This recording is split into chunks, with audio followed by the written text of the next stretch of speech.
एक जी। स्टोरी पढ़ रहा था इस भाग को लेकर कि असम में 2 या 3 परिवार ऐसे थे जिन्होंने हम्म। अपने मवेशियों को भेज दिया और फिर उन्होंने एक मोबाइल खरीद पाया किसी तरीके, क्योंकि भारत का। जी, यही मैं कहना चाहती हूँ कि एक न्यूज़ आई थी कि अपनी एक गाय को बेच दिया जी और जी। वही गाय उनके आर्थिक सहारा था, है हाँ ना? ठीक है, हाँ और ठीक एक है। न्यूज़ आई थी कि 45,000 में एक बच्ची को बेच दिया, अपने 6 बिल्कुल महीने की जी मैम, बच्ची बिल्कुल को। मैम। तो तो ये इस स्थिति तरीके, है कि वो वापस लौट चुके हैं। हुँ, बताइए। इस इसमें मैम सबसे पहले सरकार को बहुत ही सही तरीके से अपना भाव प्रकट करना पड़ेगा अगर उन्हें इस तरीके से ऑनलाइन शिक्षा की ओर बढ़ना है। क्योंकि हुँ, मैं मैकेनिकल इंजीनियर हूँ, तो मुझे मालूम है अभी 20% गांव ऐसे हैं जहां भी डेटा का कोई अता पता नहीं, जहां फाइबर ऑप्टिक्स अभी फैला ही अच्छा। नहीं है। और हुँ, इसे हुँ, पूरा करने में अभी, जैसे जर्मनी से अभी एक टाई अप हुआ है मोदी सरकार का, तो उनका कहना है कि 20% गाँव हुँ, पहुंचाएंगे। वो कब तक पहुंचाते हैं वो एक अलग बात है, लेकिन अभी ये है कि कैसे पहुंचते हैं। सबसे पहले गैजेट्स की उपलब्धता कैसे होगी उनके पास गांव में, और गैजेट्स की उपलब्धता हो जाने के बाद उनको कैसे उसकी नॉलेज कैसे होगी, ज्ञान कैसे होगा कि इसे चलाना कैसे। शहर में क्या है, हर दूसरे बच्चे के पास एंड्रॉयड है, तो उसके कहीं ना कहीं उसके पास नॉलेज है, बट ऐसा गांव के क्षेत्र में नहीं। तो उसके लिए सबसे पहले आवश्यकता है उपलब्धता की। उपलब्ध हो जाता है तो उसके पास उसकी नॉलेज। फिर उसके बाद जैसे आपने बताया, डेटा कनेक्टिविटी तो बहुत जरूरी चीज है। डेटा कनेक्टिविटी के साथ साथ उनके पास इनकम कैसे आएगी उसको जनरेट करने की, क्योंकि 1 महीने के बाद डेटा खत्म हो जाता है तो सीधी सी बात है आपको दूसरे महीने कराना ही कराना है। फिर इसके बाद आते हैं विद्युत। विद्युत आज भी बहुत बड़ा विषय है कि शहरों के अपेक्षा गांव में विद्युत 80% ये माना जाता है कि वहाँ नहीं होती है, या कुछ गांव हैं उन्हीं जगह विद्युत उपलेबल है। तो ये सारी चीज़ों में मेरा मानना यही है कि उपलब्धता पहले कैसे हो, इस पर सरकार का, और सरकार को चाहिए कि एनजीओ से मिलकर, जो उन जैसे स्माइल वेलफेयर के लोग जुड़े हुए हैं यहाँ पर, वो गांव में बहुत अच्छा काम कर रहे हैं। और तो उन ऐसे एनजीओ से मिलकर कैसे सफल हो सकता है इस पर सरकार बात करे, और अपने संसाधनों को लगाकर आगे बढ़ा जा सकता है।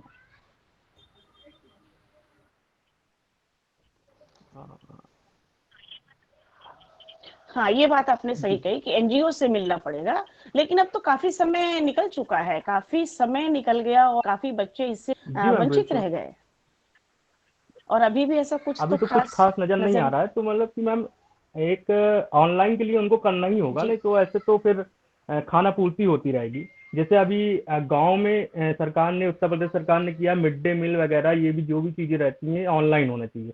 लेकिन ये कहीं ना कहीं एक तरीके से देखा जाए तो खाना पूर्ति में ही है, क्योंकि वहाँ की शिक्षिकाएं भी ठीक से उस तरह का उपयोग नहीं कर पा रही हैं, ये सच्चाई है। तो इसमें यही होगा कि जो वो एक उम्र के बाद के लोग हैं उनको भी कैसे सिखाया जा सके, कैसे करा जा सके। और जो बच्चे हैं, बच्चे तो हैं ही हैं, उनका कैसे होगा, ये तो सरकार को एनजीओ के साथ मिलकर, या उनकी जो भी संस्थाएं उनसे मिलकर बहुत ही गहनता से, जैसे चुनाव में गहनता से विश्लेषण किया जाता है, वैसे इस पर विश्लेषण करना पड़ेगा, तभी ये सफल हो पाएगा। नहीं, असम जैसे हालात तो एक आ गया पेपर में, ऐसे तो बहुत ऐसे परिवार होंगे, गांव होंगे जिनमें हाँ, ये वही है। सारी चीजें होने वाली 2-3 किस्से तो सामने आ गए, 2-3 बातें तो सामने आ गई, जाने कितनी कहानियाँ होंगी इस तरह हैं। से, जी जी जाने मैम। कितनी कहानियाँ जी। होंगी, है ना? हुँ। यस।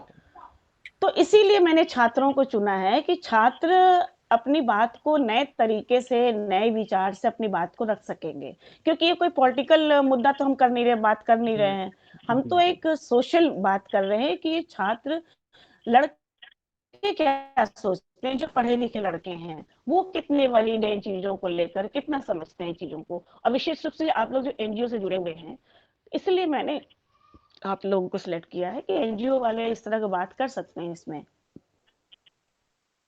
कि एनजीओ को इनसे मिलना चाहिए, जी जी जी बिना जी, उपलब्धता के लिए मैम जी, क्योंकि एनजीओ उनका से मिले जुड़ाव नहीं हो ज़्यादा होता है, सकता। सरकार से कहीं ज़्यादा जुड़ाव उनका होता है। Yes ma'am. जी जी। तो मतलब जैसे पीडीएफ रहे प्रणाली हैं में है क्या मैम। फिर? हाँ। जी मैम। हेलो।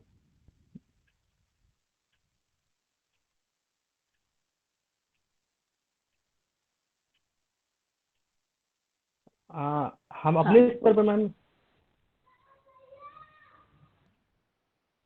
अपने अपने स्तर पे मैम, जैसे मैं हूँ तो मैंने मेरा घर गांव से करीब 20 किलोमीटर पर पड़ता है।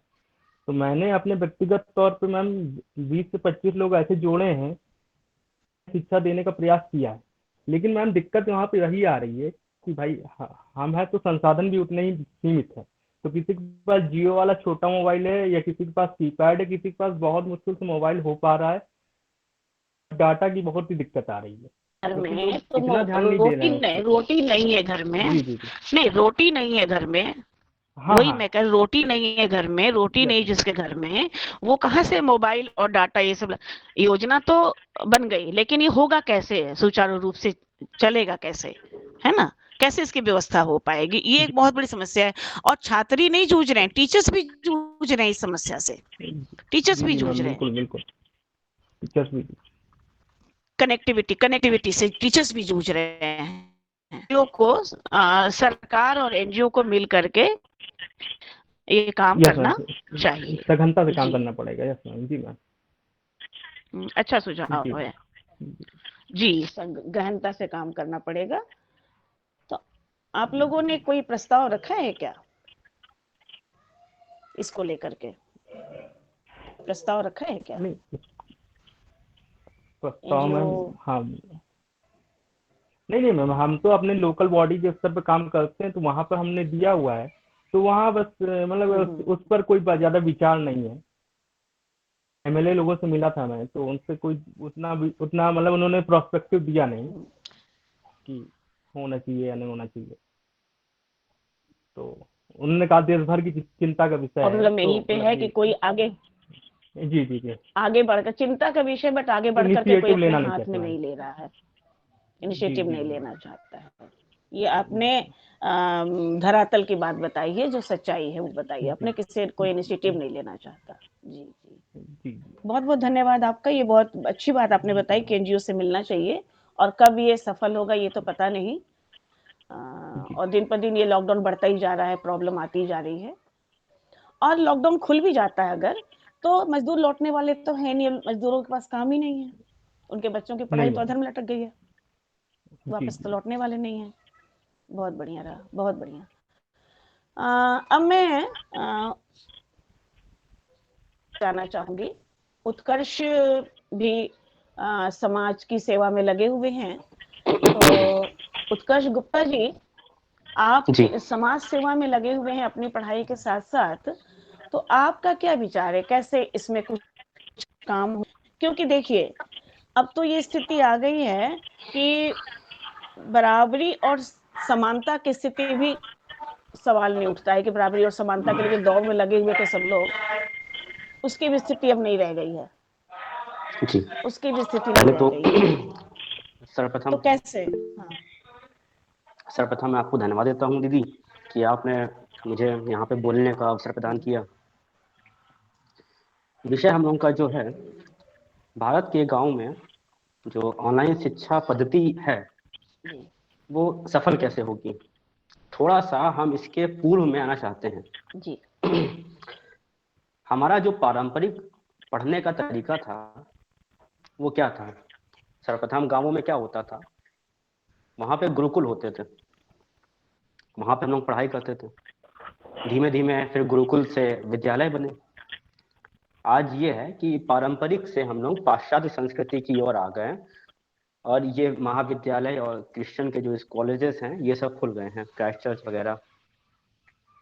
धीमे धीमे डाइवर्जन हुआ और हम लोग इधर आ गए। भारत के जो गांव हैं, पहले देखना होगा कि भारत के गांव कौन कौन से हैं, गांवों की स्थिति क्या है, गांवों की स्थिति भौगोलिक स्तर पे क्या है, और वहाँ पे आर्थिक स्थिति क्या है, यह हम लोग को देखना होगा। अगर हम भौगोलिक स्थिति की बात करें तो वहाँ पे बिजली व्यवस्था है या नहीं है, क्योंकि ऑनलाइन पढ़ने के लिए बिजली व्यवस्था तो मतलब एक समझ लीजिए जैसे मनुष्य को सीधा रखने के लिए रीढ़ की हड्डी होती है, वैसे ही ऑनलाइन स्टडी के लिए एक विद्युत व्यवस्था हम लोगों की प्राइमरी है, रीढ़ की हड्डी जैसी है। अगर गांवों में बिजली है तो वहां पे आगे कुछ काम हो सकता है। तो बिजली व्यवस्था देखनी होगी, कहीं पे है या कहीं पे नहीं है। हालांकि आज भी 80% गांवों में बिजली व्यवस्था पहुंच गई है। अभी 5 साल से ऐसा हो रहा है कि कुछ गांव ऐसे थे जहाँ पे आज़ादी के बाद से लाइट नहीं लोगों ने देखी, आज वहाँ पे बिजली है, ऐसा है।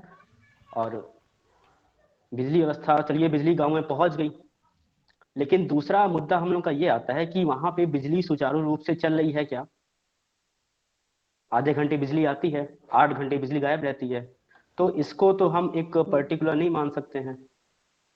तो बिजली सुचारू रूप से वहां पे आती है क्या? आज भी ऐसा होता है कि गाँवों में 2-2 दिन तक बिजली गायब रहती है, वहां पे लाइट नहीं आती है, तो ऐसे में स्टडी नहीं हो पाएगी। तो सर्वप्रथम हम लोगों को इंतजाम करना होगा सरकारी सहयोग से कि गाँवों में विद्युत जी विद्युत वहां पे जो है कंटिन्यू आए। अच्छा, कंटिन्यू नहीं आ पा रहा है तो कुछ पालियों में आए, जैसे कि सुबह स्टडी का टाइम होता है 7 से 12, उस समय आए, दिन भर कट जाए, रात भर कट जाए, फिर शाम को 5 से 9 बच्चों का पढ़ने का समय होता है, अध्ययन अध्यापन का कार्य होता है उस समय, तो उस समय आए। तो ये हम लोगों को देखना होगा कि बिजली का जो व्यवस्था है, औद्योगिक विद्युत का व्यवस्था है, वो वहाँ पे दुरुस्त रहे, तभी हम लोग ऑनलाइन स्टडी कर सकते हैं। ये होगी हम लोग की भौगोलिक स्थिति। अब हम लोग देखते हैं कि गांवों की जो आर्थिक स्थिति क्या है, बिजली आर्थिक स्थिति क्या है, वहाँ पे संसाधन क्या है। जो प्राइमरी आपका है एंड्रॉयड फोन या स्मार्टफोन्स, वो किसी के पास हैं क्या? लैपटॉप्स या मोबाइल कंप्यूटर सिस्टम्स किसी के पास हैं क्या?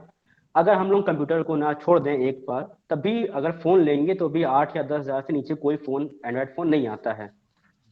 रोटी तो नहीं है, 10,000 का फोन कहाँ से लेंगे? खाना नहीं है उनके पास, समस्या तो मान ये लेते है। हैं, नहीं देखिए विषय ये है, ठीक है, लेकिन मोस्टली अगर गाँवों में हम देखते हैं तो चाइनीज फोन तो सबके पास अवेलेबल है आज के समय में, है ना? कि हर व्यक्ति अपना व्हाट्सएप यूज कर रहा है, उसके पास अगर वीवो ओप्पो या अच्छा फोन नहीं है तो चाइनीज फोन तो है ही है उसके पास, जिससे वो अपना कार्य कर सकता है।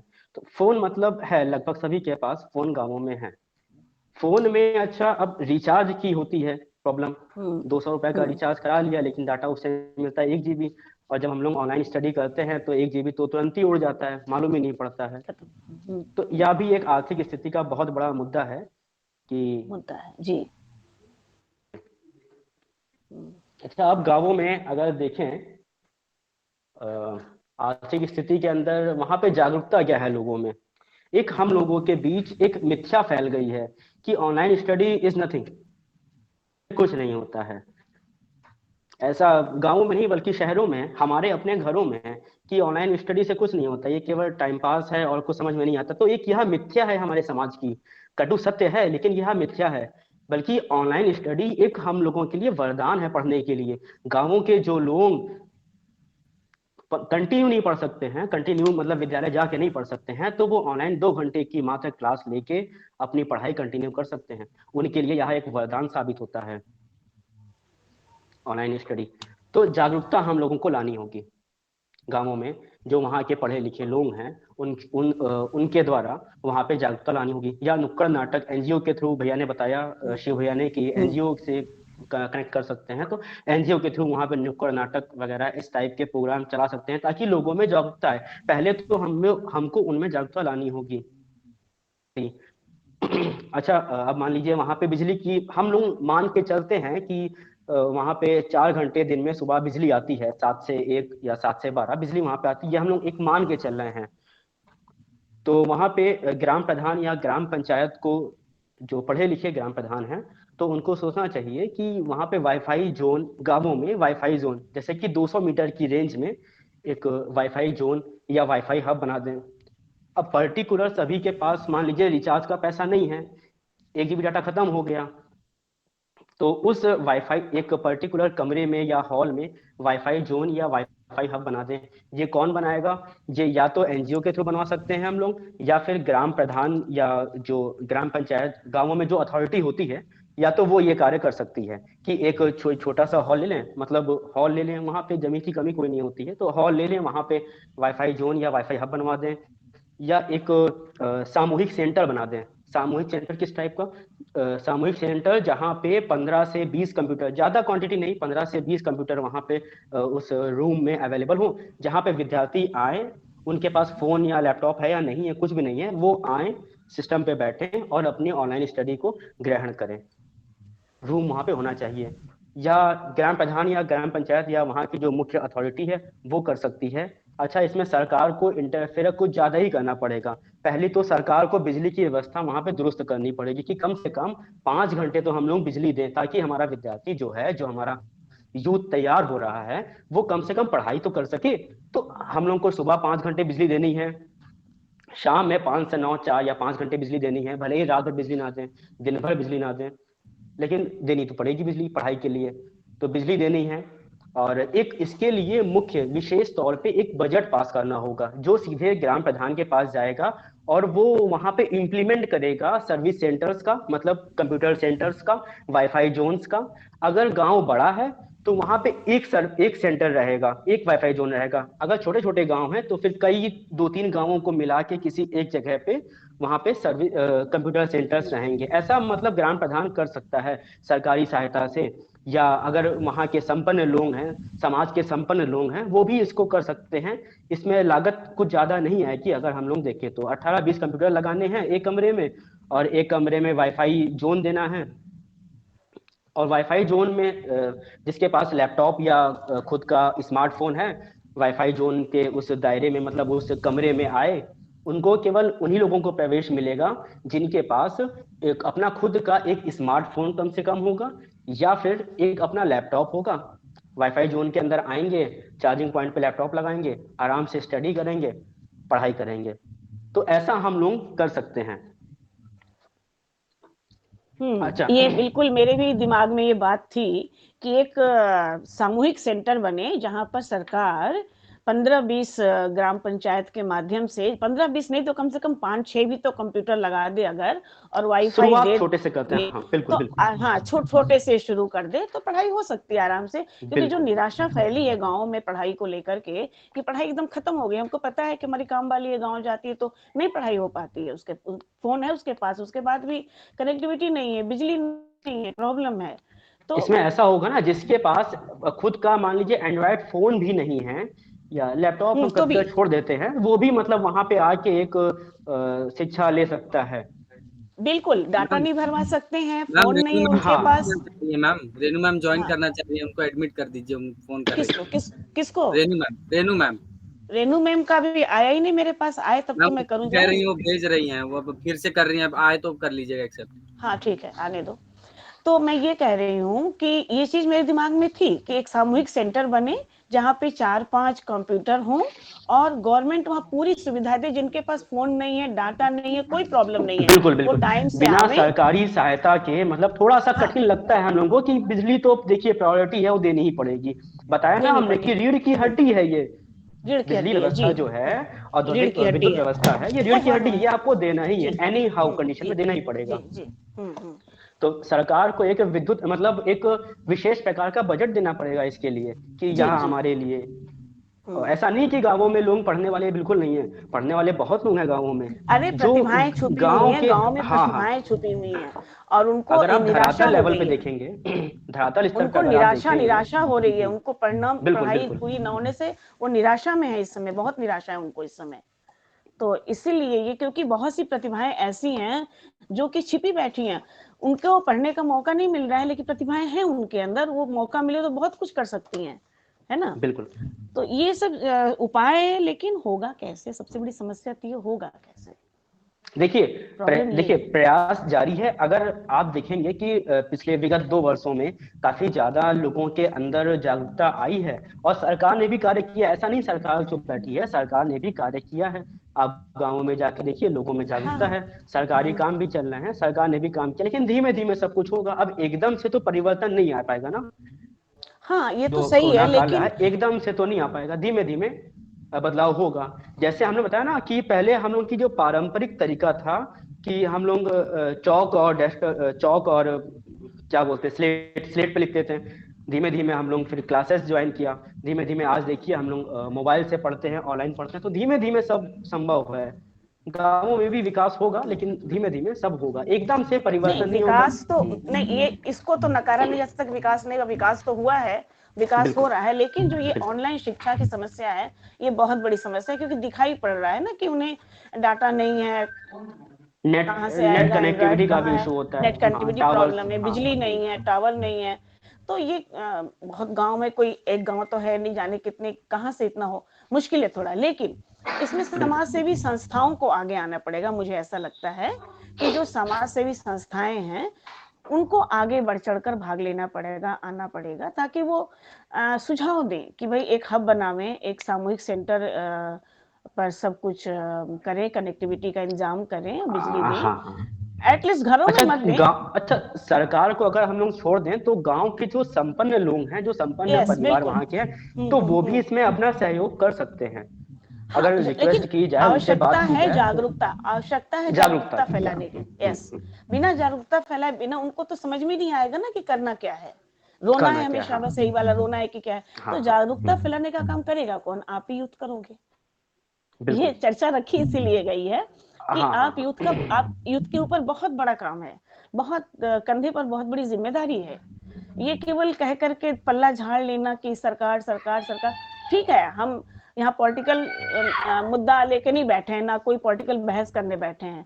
हम तो बस ये करने बैठे हैं कि यूथ पर कितनी बड़ी जिम्मेदारी है, उन्हें क्या करना है, क्या नहीं करना है, ये सोचना पड़ेगा, है ना। केवल आजकल क्या हो रहा है, यूथ पढ़ लिख करके एक अच्छी सी जॉब करके अपना जीवन यापन बहुत हायर स्टैंडर्ड बनाने में लगे हुए, जितना ज्यादा कमा सकते हैं कमा लें और एंजॉय करें पूरी जिंदगी आराम से। उनको ये पहले वाली चीजें अब नहीं रही हैं। तो इसीलिए यूथ को सोचना पड़ेगा, आगे आना पड़ेगा, क्योंकि अकेले एक कंधों पर जिम्मेदारी है आप लोगों के। बहुत बहुत धन्यवाद। आपने जो समस्या का समाधान बताया, ये सारी बातें मेरे दिमाग में थी कि ऐसा होता तो कितना अच्छा होता।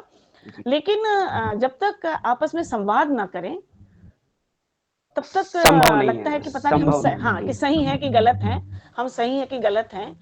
लेकिन संवाद के बाद भी ये चीजें इम्प्लीमेंट करने के लिए तो जो आपने कहा नुक्कड़ नाटक, जागरूकता फैलाना, इसके लिए आप लोगों को एक कमेटी बनानी पड़ेगी।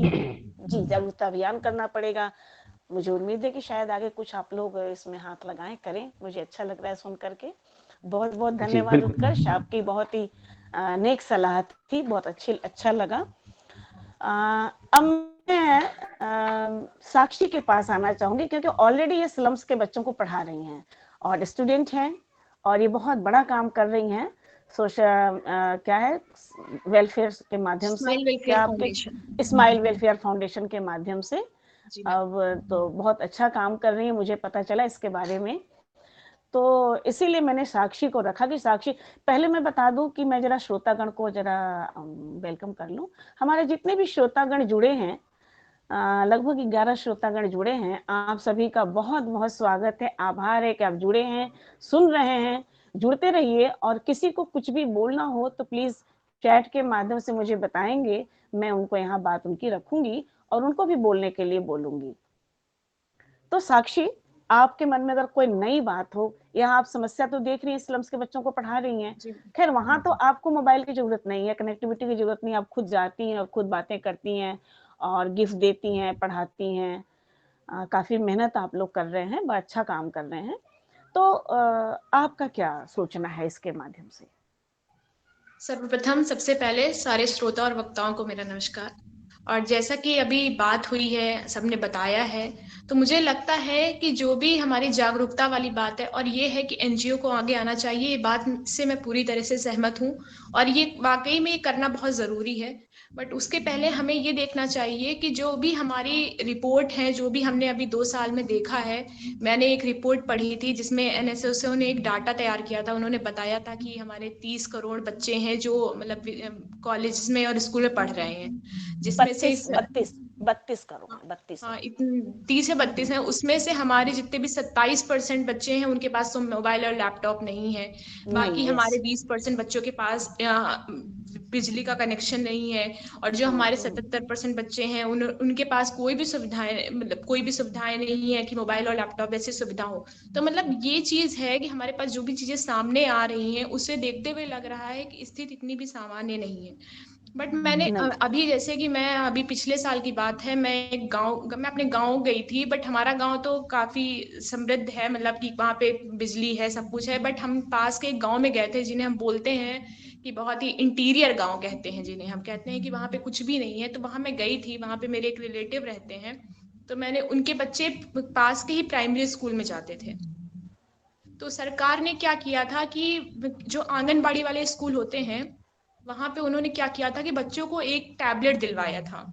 उनका जो, हालांकि उनका जो बड़ा बेटा था, सबसे बड़ा बेटा, वो कक्षा 5 में पढ़ता था और उसको सरकार की तरफ से एक टैबलेट मिला था कि उनके पास टैबलेट है, उनके पास, मैं पूरे अभी मास को नहीं कवर कर रही हूँ, मैं अभी एक पार्टिकुलर बात बता रही हूँ। उनके पास टैबलेट है, मान लीजिए सरकार ने आंगनबाड़ी वालों को या फिर प्राथमिक स्कूल वालों को दिया कि भाई चलो आप बच्चों को ये वितरण करवाओ, बट उन्हें, चलिए हम अभी ये नहीं बात कर रहे हैं कि किनके पास नहीं है, मैं उनकी बात कर रही हूँ जिनके पास है, जिनके पास होते हुए भी अभी उन्हें ये नहीं पता है कि उसका यूज कैसे करना है।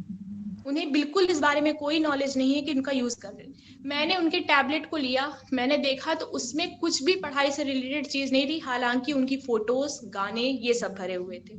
मतलब ये तो अलग बात है कि अभी भी गांवों में चीजें नहीं है या बिजली नहीं है, बट अभी सरकार ने जितने भी लोगों को दिया है, चलिए अगर मान लीजिए हम 1/4 भाग भी ले लेते हैं, अगर उनको सरकार ने दिया है तो उनको अभी उसका यूज नहीं पता। तो पहले हम, सबसे मेन बात तो ये है कि अगर मान लीजिए सरकार इम्प्लीमेंटेशन, अगर एनजीओ साथ आ रहा है, अगर सरकार भी साथ आ रही है, अगर मान लीजिए हमने एक मास में एक बहुत ही बड़ी मात्रा में चीजों को वितरण भी करवा दिया, तो जागरूकता कहाँ से आएगी? जागरूकता तो लोगों में है नहीं। मान लीजिए सरकार आंगनबाड़ी वाली कार्य, जो महिलाएं वहां कार्य करती हैं, उनको देते हैं कि एक मोबाइल, एंड्रॉइड मोबाइल देती हैं कि चलिए ठीक है, आप स्कूल कब आना है आप उससे कनेक्ट रहिए। तो वहां पे देखिए स्कूल बना दिए सरकार ने, बच्चे आज भी स्कूल नहीं जा रहे हैं। उसमें उनको इतना मेहनत करनी पड़ रही है कि मेरे पापा खुद ही टीचर हैं, वो शिक्षकों को जाकर क्या करना पड़ रहा है, जागरूकता अभियान करना पड़ रहा है, बच्चों को पकड़ के लाना पड़ रहा है, ये वास्तविकता है। बच्चों को घसीट के लाना पड़ रहा है कि वो काम कर रहे हैं, वो उन्हें चाय बेचना पसंद है, उन्हें भीख मांगना पसंद है, पर उनको स्कूल आना नहीं पसंद है। अगर वो स्कूल आ भी रहे हैं तो किस टाइम आ रहे हैं? जब मिड डे मील चल रहा है, वो आएंगे, खाना लेंगे, उनके पेरेंट्स आ रहे हैं कि भाई खाना मिल रहा है, बैग मिल रहा है, बस वहां तक। शिक्षा तो अभी सोचिए, हमारे स्कूल में, हमारे सर्व शिक्षा अभियान में स्कूल खोलने के बाद तक भी आज ये कंडीशन है कि बच्चों को पकड़ पकड़ कर लाना पड़ रहा है। तो सोचिए एकदम अचानक से हम डिजिटल तरीके से बच्चों को मुहैया करवाएंगे चीजें, तो वो थोड़ा सा है। उससे पहले अगर हम सरकार से, अगर हम दोनों हाथ से काम करें, एक हाथ से अगर हम सरकार को अप्रोच करें और दूसरे हाथ से, तो हमें सबसे मेन है जो भी सामूहिक हब बनाने की बात है, सामूहिक हब बनाने से पहले अगर हमने उनको लैपटॉप या टैबलेट या मोबाइल दिलवा भी दिया है, तो उससे पहले ये है कि बच्चों के साथ साथ उनके पेरेंट्स को पहले जागरूक करें। क्योंकि बच्चे तो मान लीजिए छोटे बच्चे हैं, मान लीजिए 8-9 में बच्चा है तो वो थोड़ा जागरूक हो चुका होगा, क्योंकि आजकल बच्चे भी इतने नहीं है, अगर उनके पास, अगर उनको संसाधन दिया भी जाएगा तो वो उसका जरूरी नहीं कि उसका जिस चीज में दिया गया उसी में इस्तेमाल करें।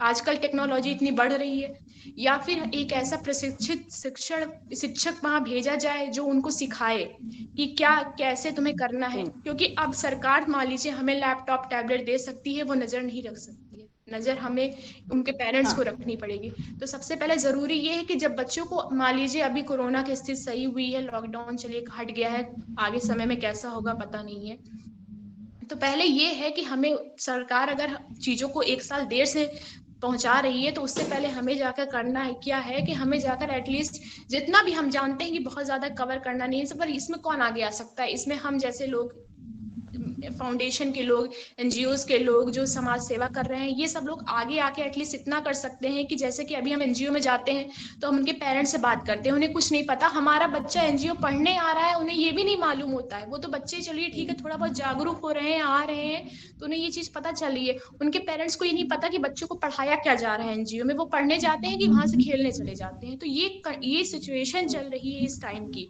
तो हमारा मेन मुद्दा, अगर हमने एनजीओ भी हमारे आगे आ रहे हैं, हमने एक कोई सोशल हब भी बनाया है, कोई जगह भी बनाई है, कोई वाईफाई एरिया भी बना दिया है, तो हमें पहले ये चाहिए कि 5-6 लोग जाके पहले लोगों को अवगत तो कराएं उस चीजों को। क्योंकि मान लीजिए हमने नहीं देखा कि अभी मान लीजिए अभी सरकार ने फिर से लैपटॉप और ये सब बांटने का शुरू किया है, मान लीजिए वो चलिए अभी ग्रेजुएशन के बच्चों को दे रहे हैं, मान लीजिए वो छोटे बच्चों को भी देने का शुरू करते हैं, तो उन्हें ये नहीं मालूम है कि उसे किस तरीके से इस्तेमाल करना है। मान लीजिए इंटरनेट कनेक्टिविटी भी दे दी गई, 1 GB डाटा भी भरवा दिया गया, मान लीजिए लाइट भी दे दी गई, तभी क्या अगर वो उसमें वीडियोस और गाने सुन रहे हैं तो उसका कोई उपयोग नहीं हो पाएगा, वो बिल्कुल भी हमारे किसी काम का नहीं है।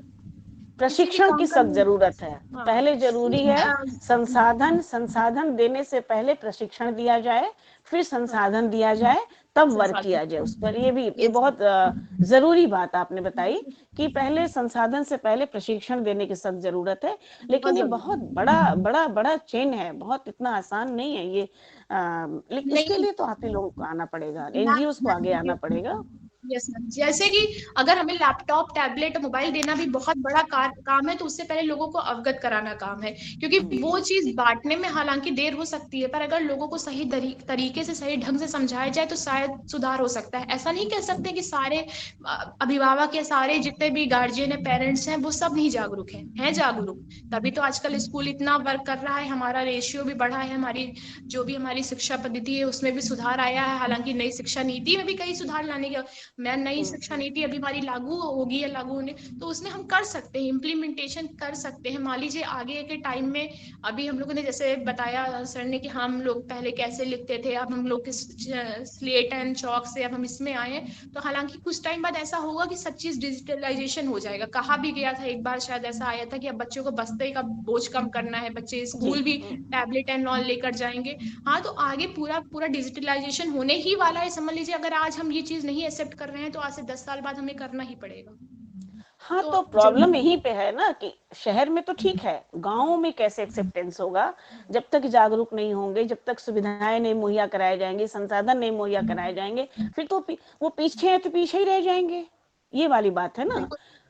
जैसे कि मान लीजिए ये बात भी है कि मान लीजिए कि हमारे हम लोग जानते हैं कि बहुत सारे लोगों के पास मोबाइल नहीं है। अभी आप देख रहे होंगे हर रिक्शे वाला या हमारे चाय बेचने वाला, ये कोई भी जो हमारा डेली का वेजेस वाला लेबर है, जो 250 रुपए अगर दिन में कमा रहा है, उसके पास भी एंड्रॉइड फोन है। उसके पास एंड्रॉइड फोन है, वो उसमें गाने सुन सकता है, सब कुछ कर सकता है। मान लो उसका बच्चा पढ़ने जाता है, पर वो अपने बच्चे को मोबाइल देकर ये नहीं कहेगा कि बच्चा तुम्हारी क्लास है, लो ये तुम फोन ले लो, क्योंकि उसे नॉलेज ही नहीं है। इससे नॉलेज ही नहीं है। वो तो बोल रहे हैं अभी ऑनलाइन क्लास चल रही है, अभी क्या पढ़ेंगे, जब 2 साल बाद स्कूल खुलेगा तब जाएंगे। तो वो चीज मान लीजिए है उनके पास, तब भी तो वो यूज नहीं कर रहे हैं उस चीज का। तो जरूरत है जागरूकता की, पहले जागरूकता होगी। संसाधन तो मान लीजिए अभी संसाधन उपलब्ध कराने में मान लीजिए मेरे पास टाइम लगे, तो उससे पहले 2 लोग, अगर किसी परिवार में एक फोन है, 4 बच्चे हैं, तो अगर वो एक भी जन बैठेगा, तो उसमें लोगों के प्रति जागरूकता आएगी। हाँ चलो ठीक है, अगर वो पढ़ रहा है तो हम भी देख के ही, कहते हैं ना कि देख के इंसान सीख लेता है। तो जरूरी है कि अभी पहले हमें क्या करना है, जागरूकता फैलाना ही सबसे बड़ा काम है। तो इसीलिए तो आप लोगों को आगे आना पड़ेगा। आप जी लोगों को मैम, आगे आए बिना तो कुछ मजबूरी होने है। वाला नहीं है भारत का, देश का। क्योंकि देश में ठीक है, सरकार कर रही, सब लोग कर रहे हैं, लेकिन आप लोगों के कंधों पर बहुत बड़ी जिम्मेदारी है। क्योंकि एक मैंने भी पहले बताया कि बहुत बड़ा हिस्सा है यूथ का, जो कि केवल इसी विचारधारा से पढ़ाई करता है कि पढ़ लिख कर के अपने पाँव पर हम बहुत ऐशो आराम की जिंदगी, अच्छी सी नौकरी कर लें और बहुत अच्छा सा पैसा कमा लें और लाखों करोड़ों घर, मतलब ये घर बनवा लें, मतलब बहुत अमीरी की बात, सपने सपने। मगर ये सपना कोई नहीं देखता जो कि एक समय में हमारे देश के महान पुरुष देखा करते थे। सही बात है मैम। देश को कहाँ ले जाना है आज। इस बिल्कुल स्थिति ये बिल्कुल। है कि इस सपने को देखने की बहुत जरूरत है यूथ को, जो सक्षम है, कर सकते हैं। जी ठीक मैम। है, अपनी भी एक लाइफ है, अपने लाइफ को अच्छे से जीना भी बहुत जरूरी है, लेकिन अच्छे से के साथ साथ ये भी देखना है कि हमें औरों को कैसे अच्छे से जी मैम, जीना सिखाना है, सही बात जीना सिखाना है। सही बात। तो साक्षी का पुरजोर था पूरी तरह से जागरूकता पर, और ये बिल्कुल सच है, जागरूकता तो बहुत जरूरी है। इसके लिए एक प्रशिक्षण केंद्र खुलना चाहिए वहां पे, और प्रशिक्षित व्यक्ति जाना चाहिए, जिसको कि जो कि सरकारी हो, सरकार की तरफ से हो या एनजीओ की तरफ से भी हो, क्योंकि एनजीओ वालों को तो बहुत मुश्किल होती है कि सुनता ही नहीं कोई जल्दी। सबसे बड़ी समस्या ये है कि सबसे बड़ी गांव के लोग सुनते ही नहीं एनजीओ लोग वाले लोगों की बात। लेकिन हाँ, फिर भी कोई वरिष्ठ व्यक्ति जाएं और करें, बैठें और एक ग्राम पंचायत से मिलें और एक सामूहिक रूप से सबको बुला करके बातचीत करें, तो एक गांव भी एक एनजीओ अगर अडॉप्ट कर ले यस मैम। तो शायद संभव। गांव तो बहुत है हमारे देश में, एक दो तो है नहीं, लेकिन जो पिछड़े गांव है, संपन्न गांव की बात नहीं है, पिछड़े जो कि एकदम कमजोर हैं, आर्थिक सामाजिक हर तरह से कमजोर हैं, उनकी बात यहाँ ज्यादा हो रही है। उनके पास ना पैसा है, ना उनके पास मोबाइल है, ना डाटा है, ना जागरूकता है, कुछ भी नहीं है। उनके लिए बहुत जरूरी है कि ये होना चाहिए। अभिसार, आपका बहुत बहुत स्वागत है, वेलकम। अब मैं चलूंगी अभिषेक के पास। अभिषेक एक बहुत अच्छे डिबेटर हैं और इंटरनेशनल कॉन्फ्रेंस वगैरह में भी ये भाग लेते रहते हैं। मुझे उम्मीद है कि आप भी कोई नई बात, क्योंकि जितने वक्ता हमारे बोलकर भी बैठे हैं वो बहुत अच्छी बात बोल चुके हैं और उस पर इम्प्लीमेंट करने की ज़रूरत है आप सबको। तो अभिषेक, आप अपनी बात रखें लोगों के सामने, अपना ऑन करें ऑडियो और माइक ऑन करें। जी मैम, नमस्कार। तो चर्चा की नमस्कार, शुरुआत स्वागत है। पहले मैं ऑनलाइन एजुकेशन सिस्टम के बारे में कुछ डिस्कस करके करना चाहूँगा। ऑनलाइन जी एजुकेशन सिस्टम जो जब कोरोना की महामारी आई तो एक तरीके से इसने हमें मजबूर कर दिया, ढकेल दिया, क्योंकि हमारे पास अब कोई चारा नहीं बचा था, कोई ऑप्शन नहीं बचा था कि हम किस तरीके से पढ़ाई को कंटिन्यू कर सके। जब ये हुआ तो जाहिर सी बात है कि ग्रामीण क्षेत्रों में लोगों के पास कई तरह की समस्या नंबर एक कि गांव में गरीबी है। गरीबी से क्या क्या होता है? गरीबी से, जैसा कि पहले भी सभी ने बताया, लोगों के पास फोन है ही नहीं, या है भी, जैसे एक परिवार है, उस परिवार में 3 बच्चे हैं, माता पिता में से सिर्फ एक के पास फोन है, एक समय पे 3 लोग नहीं कर सकते एक ही फोन से क्लास। तो ये एक बहुत बड़ी समस्या है कि उतने डिवाइस नहीं है जितने बच्चे हैं, तो गरीबी की वो भी हो गई। और फिर लोग है भी तो अभिषेक, मैं यहाँ पर कहना चाहूंगी कि गाँव में ही नहीं, शहर में भी ये प्रॉब्लम है। मिडिल क्लास में अगर हमारे घर में 4 बच्चे हैं और मेरे पास एक डिवाइस है, तो 4 बच्चों को क्लास लेने के लिए बहुत दिक्कत आई है। लास्ट ईयर कोरोना में धीरे धीरे लोगों ने खरीद लिया है, वो अलग बात है, इंतजाम किया है, लेकिन सभी तो संपन्न नहीं है शहर में भी ना। जी मैम, बहुत मुश्किल है 4 डिवाइस रखना, 10-12 हजार का एंड्रॉयड खरीदना, ये मिडिल क्लास के लिए इतना आसान नहीं है। और बच्चे जी 2 है, 3 है, मुश्किल हो रही है। वही माँ नहीं, टीचर है, जो फादर इलाकों में जॉब करता फिर है, भी गरीबी की अगर मतलब आप फादर देखें जॉब करता है, उसको भी डिजिटल डिवाइस यूज करना है, माँ टीचर है, उसको भी करना है, दोनों बच्चों को भी करना है। ये मारा मारी शहरों में भी देखा गया है, गाँव की तो छोड़ दीजिए आप। नहीं, पर ये कहना चाह रहा था कि गरीबी फिर भी गांव में बहुत ज्यादा है शहरों के तुलना बहुत ज्यादा में, तो इसलिए वो समस्या वहां बहुत ज्यादा हो जाती है। पर फिर भी एक वो बात हो गई गरीबी, दूसरी हो गई नेटवर्क प्रॉब्लम, जो कि बहुत ही ज्यादा कहूंगा कि हर जगह लमसम हर गांव में ये समस्या है नेटवर्क की, कि हो सकता है दिन के किसी समय हो, किसी समय ना हो, किसी जगह हो, किसी जगह ना हो। शहरों में फिर भी नेटवर्क की स्थिति अच्छी है, नहीं है तो लोगों के पास शहरों में वाईफाई की सुविधा है, अपने घरों में वाईफाई लगा लेते हैं, और गांव में वो नहीं है। अगर किसी ने रिचार्ज भी करा लिया तो जैसे पहले भी लोगों ने बताया, डाटा खत्म हो गया क्लास करते करते, एक वो बात हो गई। फिर तीसरी पॉइंट मुझे भी बहुत ही अच्छा लगा कि लोगों में, हमारे देश में, अब गांव छोड़ दीजिए, शहरों में भी लोगों की टेक्नोलॉजी की इतनी नॉलेज नहीं है। आज भी लोग किताबी ज्ञान है, लेकिन टेक्नोलॉजी का ज्ञान अभी भी उस स्तर पे नहीं पहुंचा है जहाँ पे उसे होना चाहिए। आज भी कई ऐसे लोग हैं जो कि फोन चलाना नहीं आता, उन्हें कई चीजें नहीं आती हैं। तो ये भी चीज होनी चाहिए कि पहले माता पिता और लोगों को, जैसा कि साक्षी जी ने कहा, उन्हें पढ़ाएं, उन्हें बताएं, परिवार वालों को उसका इस्तेमाल सिखाएं, उसके बाद फिर जाके फिर वो बच्चों को सदुपयोग करना सिखाएं। क्योंकि वही बात है, जैसे अगर आप बिल्ली के हाथ में दूध दे दें तो आप उम्मीद नहीं कर सकती कि वो उसे बचा के रखेगी। वैसे अगर आप एक बच्चे को फोन देती है तो आप ये उम्मीद ना करें कि वो उसका सिर्फ और सिर्फ सदुपयोग ही करेगा। हालांकि कुछ होंगे बच्चे जिनके पास अपने ऊपर कंट्रोल होता है, लेकिन ज्यादातर बच्चे, जहां तक मैंने देखा है, वो उसका उतना उपयोग नहीं कर पाते, उस तरह नहीं इस्तेमाल करते जैसा उन्हें करना चाहिए।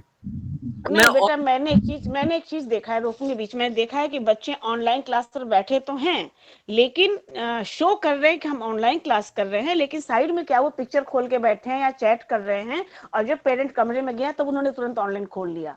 ये इस तरह की भी प्रॉब्लम आ रही है शहरों में, वही मैं कह रहा था, ये तो बच्चे भटक रहे हैं। ऑनलाइन शिक्षा तो ठीक है, कई लोगों के लिए फायदेमंद है जो दूर से भी। अब मैं खुद को ले लूं, अगर मैं आज बनारस में हूँ, मैं बनारस में रहते हुए दिल्ली यूनिवर्सिटी की डिग्री ले रहा हूँ, मैं वो सब उसके अच्छी बातें हैं। पर मुझे ऐसा लगता है कि ऑनलाइन शिक्षा के बहुत ही सारे नेगेटिव पॉइंट्स हैं। मेरे अपना मत है, ये लोग मुझसे डिसएग्री कर सकते हैं, लेकिन मैं ये मानता हूँ, एग्री करती मैं हूँ ये आपसे। मानता हूँ कि शिक्षा का जो है गुणवत्ता मैम ऑनलाइन प्लेटफॉर्म की वजह से बहुत ही गिर चुका है। बच्चे ऑनलाइन में अपनी ऑफ कर लेंगे कैमरे, माइक ऑफ कर लेंगे, अब अध्यापक देख नहीं पा रहा, ना शिक्षक देख पा रहा है बच्चे को, ना बच्चे को कई बार वो चीजें वैसे नहीं समझ आती जिस तरीके से क्लास में आ सकती है। स्पेशली खासकर मैं उन बच्चों की बात करता हूँ जो विज्ञान में ज्यादा रुचि रखते हैं। अगर ये पद्धति चलती रही तो शायद वैज्ञानिक हमारे देश में आने कम पड़ जाए, क्योंकि मैम विज्ञान में हमें प्रैक्टिकल पे बहुत ज्यादा ही उतना ही ध्यान देना होता है जितना थ्योरी पे देना होता है। मैं भी बीएससी कर रहा हूँ मैम, आप यकीन नहीं करेंगे मेरे कितने सारे आधा क्या तो 2 साल तकरीबन निकल गया, मैंने एक भी प्रैक्टिकल नहीं किया। ऐसे वीडियो देख के मैम प्रैक्टिकल तो नहीं हो पाते, उसके लिए तो जाना पड़ता है प्रैक्टिकल करने के लिए। तो एक ये है। दूसरी बात मैम, अगर आप छोटे बच्चों को कम उम्र में अगर फोन, मोबाइल इस तरह की चीजें देते तो उनके सेहत पे बहुत बुरा असर पड़ता है इसका। एक तो पहली बात है जो आपको फिजिकल सिम्टम है, आपकी आंखें, आपके थकावट बच्चों में, बच्चे जो है कि थकान महसूस करते हैं। फिर आपस में जब हम ग्रुप बढ़ते हैं उस समय में मित्रता और आपस में गठजोड़ होना चाहिए, सामाजिक शिक्षा आती है बच्चों में, ऐसे आपस में घुलने मिलने से, दोस्ती कैसे टीम बनानी चाहिए, इस तरह की चीजें अगर शिक्षा इस तरह चलती रही तो ये मुझे लगता है काफी विनाशकारी होगा। लोग अपने आप को उस तरीके से नहीं एक्सप्रेस कर पाएंगे, सोसाइटी में उतना लगाव नहीं रह जाएगा, लोग बहुत ही वर्चुअली एक दूसरे को जानना शुरू कर चुके हैं। और मैम इसीलिए मैं चाहता हूँ कि अगर आपको ऑनलाइन शिक्षा करनी है तो जैसा कि लोगों ने बताया मजबूरी है अगर तो ही करें, अन्यथा ऑनलाइन शिक्षा का मुझे नहीं लगता कि अब इसे और आगे बढ़ाना चाहिए। पर अगर बढ़ाना भी है तो बाकी के वक्ताओं ने पहले ही बता दिया है कि क्या क्या चैलेंजेस हैं, उस हिसाब से हम कर सकते हैं। मेरे तरफ से मुझे लगता है एक सबसे अच्छा स्टेप ये लिया जा सकता है जो गरीब लोगों को फायदा करेगा, जो सरकारी कंपनियां हैं जैसे बीएसएनएल हुई, ये अपने डाटा को गरीब लोगों के लिए अपने डाटा रेट को काफी कम करें, काफी सस्ता करें। जिस तरीके से हम राशन सस्ता करके देते हैं गरीबों को, उस तरीके से हम जो गरीब है जिनके बीपीएल कार्ड है उनको डाटा भी दे सकते हैं आज के समय। इतना हमारे पास आधार कार्ड और तमाम तरह की टेक्नोलॉजी जिससे पता कर सकते हैं कौन गरीब है, किसकी आय कितनी है, किस परिवार की, उस तरह से हम डाटा को भी एक तरीके के सब्सिडी करके दिया जा सकता है, जिससे कि ये थोड़ा उनके लिए राहत भरी बात होगी। ये एक अच्छा सुझाव है कि डाटा भी सब्सिडी पर दिया जा सकता है, और जो कंपनियां हैं डाटा की वो उन्हें फ्री भी दे सकती हैं गांव को। ठीक है, सब्सिडी ठीक है, फ्री भी दे सकती हैं और देना चाहिए उनको। हाँ, ये एक अच्छा सुझाव रहा आपका। बढ़िया। और कुछ नहीं मैम, धन्यवाद। नहीं, ये हाँ बढ़िया, नहीं ये सुझाव बढ़िया आपका है कि बीएसएनएल कंपनियों को या और भी डाटा कंपनियों को सोचना चाहिए कि वो अपना फ्री भी डाटा दे सकती हैं जब तक ऑनलाइन क्लासेस चल रही हैं।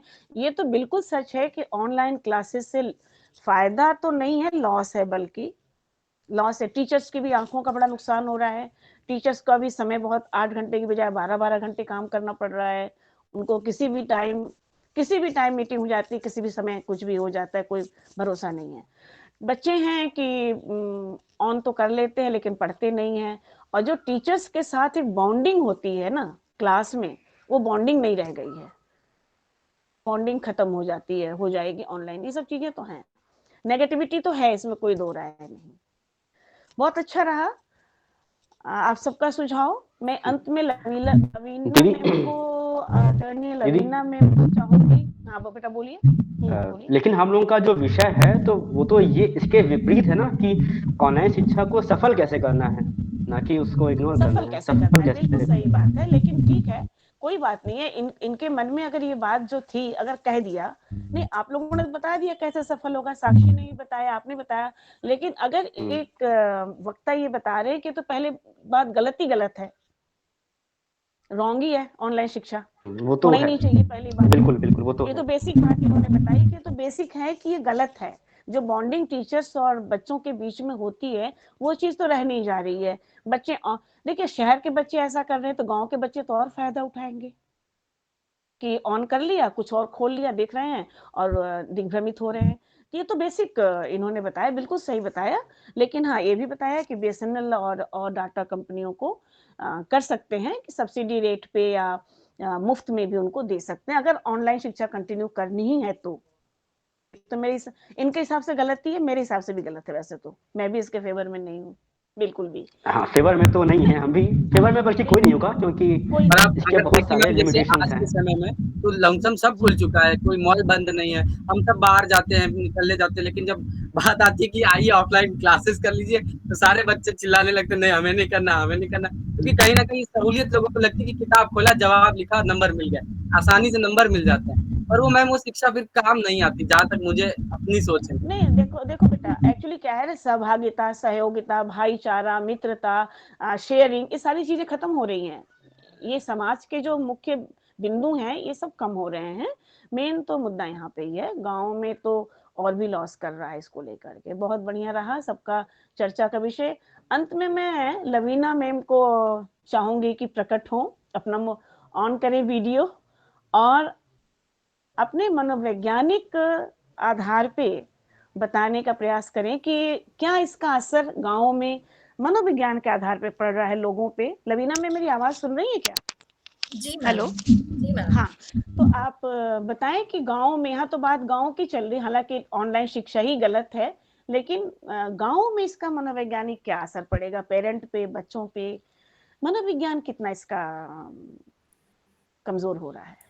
सबसे पहले तो आपका बहुत बहुत धन्यवाद मैम, ये मौका मुझे देने के लिए। और क्योंकि सभी यहाँ पे छात्र समुदाय के बहुत मेरे छात्र यहाँ पे उपस्थित हैं, तो सभी को इंटरनेशनल छात्र दिवस की बहुत बहुत शुभकामनाएं। आप हैं तो हम हैं। तो यहाँ पे सबसे पहले मैं ये बताना चाहूंगी कि जो भी आप अभी तक सारा डिस्कशन हुआ, आप लोगों ने बहुत ही वैलिड पॉइंट रेज करे और वाकई में बहुत ज्यादा हमें यहाँ पे कोलैबोरेटिव अप्रोच पे काम करने की जरूरत है। पर मैं यहाँ ये भी ध्यान दिलाना चाहूंगी कि सरकार की काफी सारी योजनाएं चल रही हैं और क्योंकि डिजिटल इंडिया जो हमारे प्राइम मिनिस्टर जी का एक कंसेप्ट और पॉलिसी है, उसके तहत काफी कुछ काम हो रहा है और उसमें काफी लेवल, बड़े लेवल से लेकर स्टेट लेवल और रूरल लेवल तक योजनाएं चल रही हैं। तो उसमें मैं आप लोगों का ध्यान दिलाना चाहूंगी कि एक एनसीईआरटी आप लोगों ने सबने नाम सुना हुआ है। एनसीईआरटी के पोर्टल पे काफी सारी शिक्षा से संबंधित क्लास फर्स्ट से लेके क्लास 12th तक के लिए वहाँ पे काफी सारी रिसोर्सेज अवेलेबल हैं जो एक छात्र कभी भी जाके वहाँ पे अप्रोच कर सकता है। और स्वयं प्लेटफॉर्म भी है गवर्नमेंट का, जहाँ पे कि आपको काफी सारे मूक कोर्सेज मिलते हैं। क्योंकि मैं भी यूनिवर्सिटी में कार्यरत हूँ और मैंने खुद ने अभी एक मूक कोर्स का प्रपोजल दिया हुआ है और आई एम 100% कॉन्फिडेंट कि वो एक्सेप्ट हो जाएगा।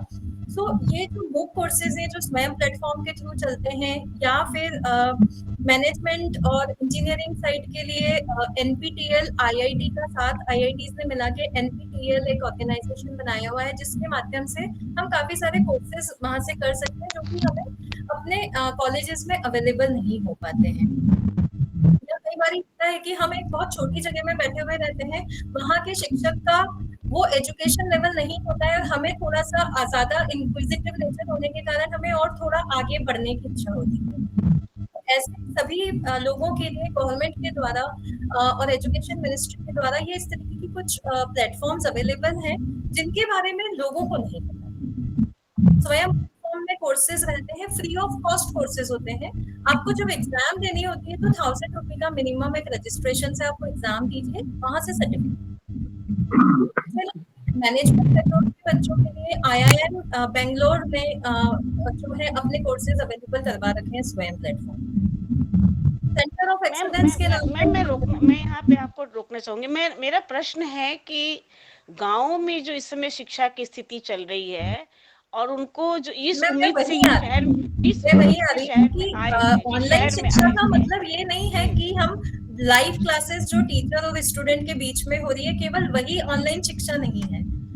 ऑनलाइन शिक्षा जो पेंडेमिक के बाद जो चालू हुआ है दौर, उसमें जितनी कठिनाइयां बच्चों को और अभिभावकों को आ रही है, उतनी ही कठिनाइयां हम टीचर्स को भी आई हैं।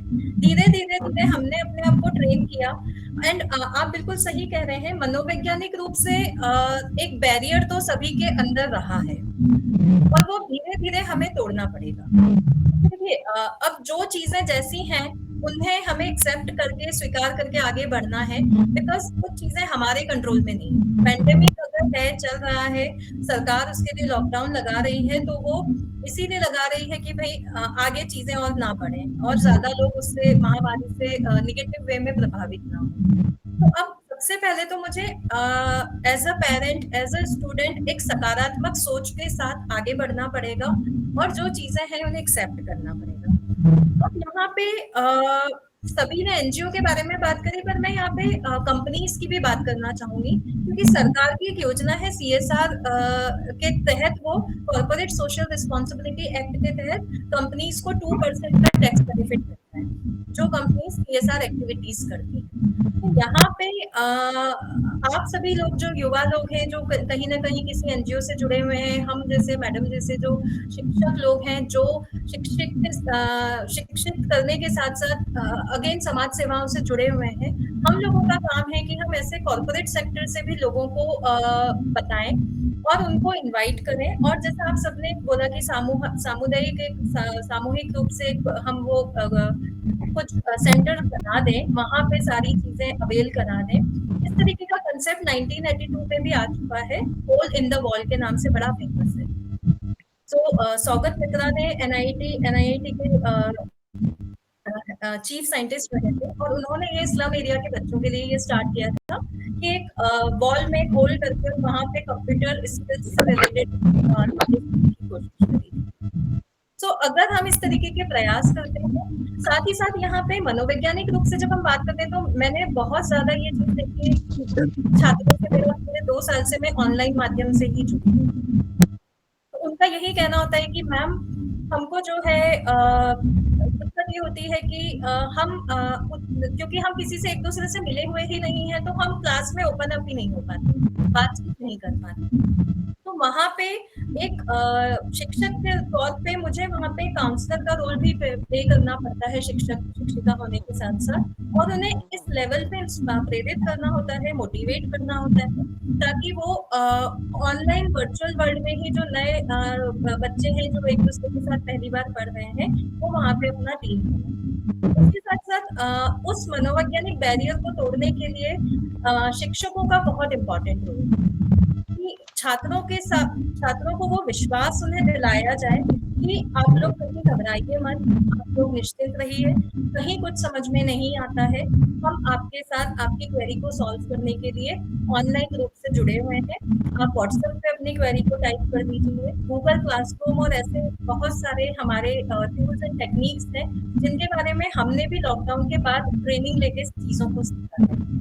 वही चीजें हम अपने बच्चों को भी सिखाते हैं, और उन्हें भी हम बोलते हैं कि आप यहाँ सब जगहों से अपनी क्वेरीज हम तक पहुंचा सकते हो। और सबसे पहले तो डर खत्म हो, सबसे इम्पोर्टेंट। मैं मानती हूँ कि इलेक्ट्रिसिटी का प्रॉब्लम है, मैं मानती हूँ कि पेरेंट्स की फाइनेंशियल कंडीशन बिल्कुल भी अच्छी नहीं है, लेकिन मैं ये सच्चाई आपको बता दूं कि लॉकडाउन के पहले भी ये स्थितियां थी, क्योंकि मैं यूनिवर्सिटी के माध्यम से स्टूडेंट पुलिस कैडेट योजना से जुड़ी। तो वहाँ पे हमने 19 गवर्नमेंट स्कूल के जो 8वीं से लेकर 10वीं तक के बच्चे हैं, हम उनके साथ मनोवैज्ञानिक रूप से उनके ऊपर काम कर रहे हैं कि उन्हें जिस प्रकार के फैमिली बैकग्राउंड से वो आते हैं, जहाँ पे कि माता पिता के लिए जो है जीविका 2 वक्त की रोटी को लाना ज्यादा इम्पोर्टेंट होता है। वो चाहते ही नहीं कि बच्चे स्कूल आए, वो चाहते हैं कि बच्चा काम करने चले जाए ताकि 2 पैसे और हमारे पास आ जाए। तो ये समस्याओं से तो हम पहले भी जूझ रहे हैं। वहाँ पे NGO के तौर पे, विश्वविद्यालय के तौर पे, कॉलेज इंस्टीट्यूट्स के तौर पे हमारी बहुत इम्पोर्टेंट भूमिका है कि हम वो जो साक्षी ने कहा कि पेरेंट्स को हमें जागरूक करना बहुत जरूरी है कि वो अपने बच्चों को भेजें और उन्हें वो एक सकारात्मक सोच के साथ भेजें, रादर देन कि वो केवल मिड डे मील खाने आ रहे हैं। उन्हें लॉन्ग टर्म में उन्हें एक चीजों को क्लियर करना जरूरी है कि आज अगर आपका बच्चा सुचारू रूप से शिक्षा लेता है तो उससे आगे चल के आपको क्या फायदा, और धीरे धीरे ये समाज में बदलाव आएगा। और मैं बिल्कुल मानती हूँ कि ऑनलाइन एजुकेशन जो चल रहा है उसके कारण आइसोलेशन की समस्या आई है। कई सारे बच्चों के अंदर स्ट्रेस और बहुत ज्यादा आ गया है, और इतना ज्यादा आ गया है कि वो स्ट्रेस की वजह से जो है डिप्रेशन और एंजाइटी में कन्वर्ट। क्योंकि मैं काउंसलर भी हूँ, मेरे पास मतलब डेली के 10 केसेस काउंसलिंग पे आते हैं, उसमें से 8 केस मेरे जो हैं डिप्रेशन और एंजाइटी पे रहते हैं और नींद ना आने की समस्या से जूझ रहे हैं। छोटे बच्चों के अंदर भी ये समस्याएं अब आने लगी कि उन्हें रात भर नींद नहीं आती है, एंजाइटी होने लगती है। और जो आप कह रहे हैं कि ऑनलाइन एजुकेशन में ओपन बुक होने के कारण बच्चे आसानी से जो है अपना लग रहा है कि देख के लिखना है, तो आगे चल के इसकी बहुत बड़ी समस्या आने वाली है कि जो बच्चे इस समय एजुकेशन लेके निकलेंगे उनको जॉब मिलने के समय बड़ी इंटरव्यू के समय दिक्कतें आती हैं कि भाई आपने तो पेंडेमिक टाइम में अपना डिग्री कंप्लीट किया है, ऑनलाइन तो आजकल सब कुछ मतलब रेवड़ियों की तरह मार्क्स मिल रहे हैं। तो यहाँ पे अगेन शिक्षकों को बहुत ध्यान देना है। और क्योंकि आप लोगों ने बताया कि वाईफाई की समस्या, इंटरनेट की कनेक्टिविटी रूरल एरिया में बहुत ज्यादा है, तो उसके लिए सरकार जो है उसने अपने चैनल बना रखे हैं। दिशा टीवी का नाम आपने सुना? दिशा टीवी और इस तरह के पोर्टल्स के माध्यम से उन बच्चों तक शिक्षा पहुंचाई जा रही है। रिकॉर्डेड वीडियोस टीचर्स यूट्यूब के माध्यम से और व्हाट्सएप के माध्यम से बच्चों तक पहुंचा रहे हैं। आने वाले टाइम में जो न्यू नेशनल एजुकेशन पॉलिसी आई है, उसमें एक और काम सरकार सोच रही है कि बच्चों को वो पीडीएफ्स वगैरह बना के, नोट्स वगैरह बना के पोस्ट भी करें, ताकि ये समस्या जो इलेक्ट्रिसिटी की समस्या और ये सारी चीजें हैं, उनसे थोड़ा सा हम निजात पा पाए। क्योंकि आने वाले टाइम में हम इन चीजों से भाग नहीं सकते हैं। और अभी ब्लेंडेड लर्निंग का कंसेप्ट आने वाले टाइम में आने वाला है, जिसमें कि 60% offline face to face classes होंगी, 40% ऑनलाइन माध्यम से बच्चों को सिखाएंगे। प्लस आईआईटी खड़गपुर और ऐसे जो इंस्टीट्यूट्स हैं, वो भी बहुत ज्यादा गवर्नमेंट के साथ मिलके काम कर रहे हैं कि कैसे इस ऑनलाइन एजुकेशन को और ज्यादा सफल बनाया जा सके। क्योंकि बीइंग टीचर हमें भी दिक्कत आती है कि हमारे बच्चे कितना समझ पा रहे हैं, उसे हम असेस कैसे करें। क्योंकि ओपन बुक एग्जाम में बच्चे कहीं ना कहीं से चीजों को निकाल के मिक्स करके लिख देते हैं। सो असेसमेंट के, इवैल्यूएशन के टूल्स हमें भी और सीखने पड़ेंगे और बनाने पड़ेंगे। आर्टिफिशियल इंटेलिजेंस का यूज करके आप जैसे जो इंजीनियर्स हैं, वो जब हमारे लिए ऐप बनाएंगे और कुछ ऐसी चीजें बनाएंगे, वो हमें यूज करना सीखना पड़ेगा। तो धीरे धीरे हम सबको इस बात को स्वीकार तो करना पड़ेगा तो आने वाले समय में भी हम इन्हीं चीजों पे आगे चलेंगे। और यहाँ पे सरकारी विभाग, पेरेंट्स, बच्चे खुद और टीचर्स और एनजीओ और कॉर्पोरेट्स, प्राइवेट ऑर्गेनाइजेशन, ये सब मिलके जब काम करते हैं तो आपको बहुत अच्छे रिजल्ट्स देखने को मिलते हैं। बस दिक्कत यही है कि जो साक्षी ने और उत्कर्ष ने बोला कि जागरूकता हमें फैलानी है, वो जागरूकता को बढ़ाना पड़ेगा। क्योंकि मैंने काउंसलिंग के दौरान, करियर काउंसलिंग जब भी मैं करती हूँ, तो मैंने देखा है कि स्टूडेंट्स जो हैं केवल और केवल अपना एक जो क्लास को वो अटेंड कर रहे होते हैं या एक पर्टिकुलर कोर्स जो कर रहे होते हैं, वहीं तक सीमित रहते हैं। अब समय आ गया है कि हमें अपने एरिया को बढ़ाना है, ब्रॉडर पर्सपेक्टिव में सोचना है। बहुत सारे सर्टिफिकेशन कोर्सेज अवेलेबल हैं जिन्हें हमें करके अपने स्किल सेट को इन्हांस करना है, लेकिन मेरे छात्रों को उसके बारे में जानकारी नहीं है। क्या क्या योजनाएं हैं, कितनी चीजें फ्री में अवेलेबल हो रही है। क्योंकि ऑनलाइन शिक्षा ठीक है, मानती हूँ बहुत सारी चीजों में नेगेटिव पॉइंट है, लेकिन प्लस पॉइंट्स भी हैं। फ्लेक्सिबिलिटी आपको देता है, आप जब चाहें उन वीडियोस को सुन सकते हैं, समझ सकते हैं। एक्स्ट्रा उससे रिलेटेड मुझे और ज्यादा पता लगाने की कोशिश करनी है तो मेरे पास इंटरनेट, गूगल से सारी चीजें मैं निकाल के ला सकती हूँ। आजकल ये हो गया है कि हमारे बच्चे हमसे ज्यादा चीजों को सर्च करके, सर्च करके पढ़ के रखते हैं और वो क्वेश्चंस करते हैं। तो यहाँ पे एक शिक्षक की भूमिका बहुत इंपॉर्टेंट है कि कैसे आप ऑनलाइन में भी क्लास को इंटरेक्टिव बना पाते हो। मनोवैज्ञानिक रूप से कंसेप्ट होता है मल्टी सेंसरी टीचिंग पेडागोगी। मतलब हमारे जो सेंसरी ऑर्गन्स हैं, 5 सेंसरी ऑर्गन्स, उन 5 सेंसरी ऑर्गन्स को में से 4 को, टच को तो मैं अपना नहीं बोलूंगी, लेकिन देखना, सुनना, फील करना और जो है खुद करके देखना, ये 4 कंसेप्ट पे अगर आप अपना टीचिंग जो अपनी शिक्षक होने के नाते आप जो अप्रोच रखते हो, उसमें हर तरीके के बच्चे को लर्न करने का मौका मिलता है। तो कई बच्चे, सबकी लर्निंग स्टाइल अलग अलग होती है। मनोवैज्ञानिक रूप से 3 तरीके की लर्निंग स्टाइल होती है, विजुअल, ऑडिटरी, काइनेस्थेटिक।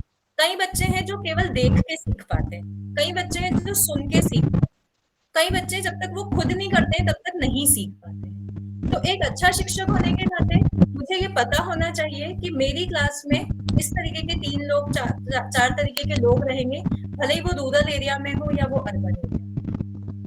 मुझे रूरल एरिया में बच्चों को अगर ऑनलाइन शिक्षा भी देनी है तो मुझे उनके स्तर पे जाके चीजों को समझाना पड़ेगा। मैं अपने हिसाब से नई चीजों को लेकर जा सकती हूँ। मुझे उनकी साइड पे आना पड़ेगा, उनकी समस्याओं को ध्यान में रखते हुए मुझे सारी चीजें, सारे असाइनमेंट्स और सब कुछ प्रोवाइड कराना पड़ेगा। और धीरे धीरे ही ये समस्या का निदान होने वाला है। मैजिक, हमारे पास कोई जादू की छड़ी नहीं है कि आज मैंने सोचा और एक दिन में सभी बच्चों को मैंने रूरल एरिया में भी ऑनलाइन शिक्षा प्रोवाइड कराई। बिल्कुल, फोन घरों में नहीं होते हैं, एक ही पर्सन के पास फोन है, उसको भी जॉब पे जाना होता है, बच्चा कैसे क्लास अटेंड करे। तो हमें इस तरीके के सामूहिक रूप के प्रयासों से, जहाँ पे कि सरकार और प्रतिनिधि और सभी लोग मिलकर इन्वेस्ट करें और वहाँ पे इस तरीके की फैसिलिटीज को बढ़ावा दें और रिकॉर्डेड चीजों पे भी हम ज्यादा काम करें। जी, बहुत इम्पोर्टेंट बात बताई आपने कि ये सब कुछ होने के बावजूद भी टीचर्स की भूमिका बहुत बड़ी है। और मुख्य मुद्दा तो एक जागरूकता फैलाना है पहले, बिना जागरूक किए, क्योंकि ये सारी सुविधाएं उपलब्ध करा भी देंगे, तब भी जब तक वो जागरूक नहीं होंगे तब तो कुछ भी संभव नहीं है। सरकार कितनी भी सुविधाएं उपलब्ध करा दे तो भी मुश्किल है। मैम, यहाँ पे बहुत शिक्षकों को भी ट्रेनिंग देना बहुत जरूरी है। आज मैं देखती हूँ कि गवर्नमेंट स्कूल्स में स्मार्ट क्लासेस तो है, लेकिन वहाँ के शिक्षकों के पास वो ट्रेनिंग ही नहीं है कि वो उन स्मार्ट क्लासेस को प्रॉपर तरीके से यूज करें।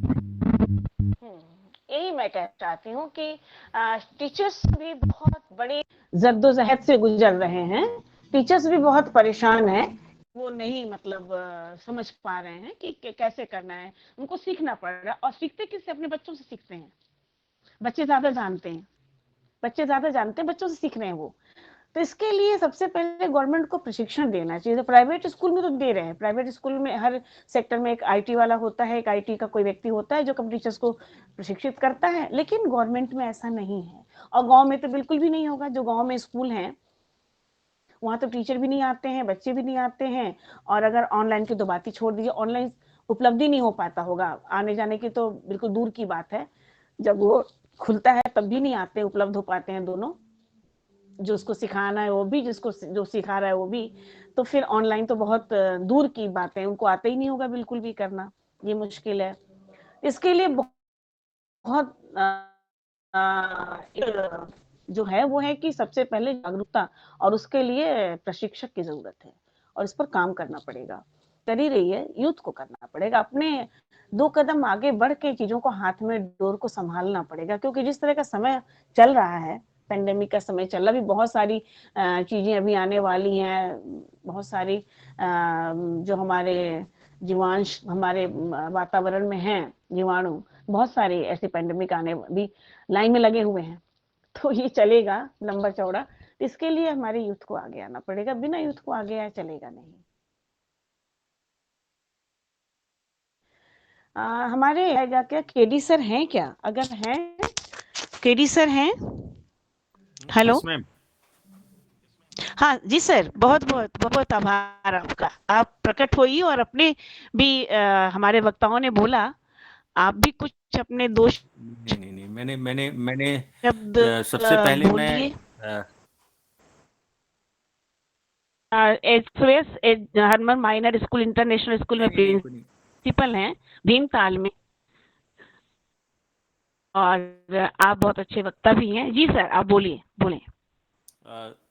सर्वप्रथम मैं युवा जो प्रतिभाएं हैं, इन युवाओं का जो जोश है उसको मैं सैल्यूट करता हूं। और जो लवीना जी हैं, आपने बड़े ही अच्छे ढंग से मनोवैज्ञानिक तरीके से सारे पक्ष को, आपने सबसे अच्छी बात कही कि जब तक कोलैबोरेटिव एफर्ट्स नहीं होगा, we can't achieve our goal, इस लक्ष्य को प्राप्त करने के लिए। और ये नियति है, अब इस नियति के साथ हम भाग नहीं सकते। इसके लिए हमें अपने आप को तैयार करना होगा। सबसे पहले माइंडसेट चेंज करना होगा। जो माइंडसेट चेंज नहीं होगा, वो गांव हो या शहर हो, इसे चुनौती मानकर, और इस काम को परिवर्तन की दुल्हन किसी हमारे जैसे बुजुर्ग के कंधे पर बैठ के नहीं आती, वो नौजवानों के कंधे पर बैठ के आती है। और ये सारे नौजवान जो अभी अपने विचार व्यक्त कर रहे थे, बड़े क्रांतिकारी विचार थे, बड़ा इनोवेशन था उसमें, और इनके अंदर ही क्रिएटिविटी है, ये क्रिएट कर सकते हैं इसको।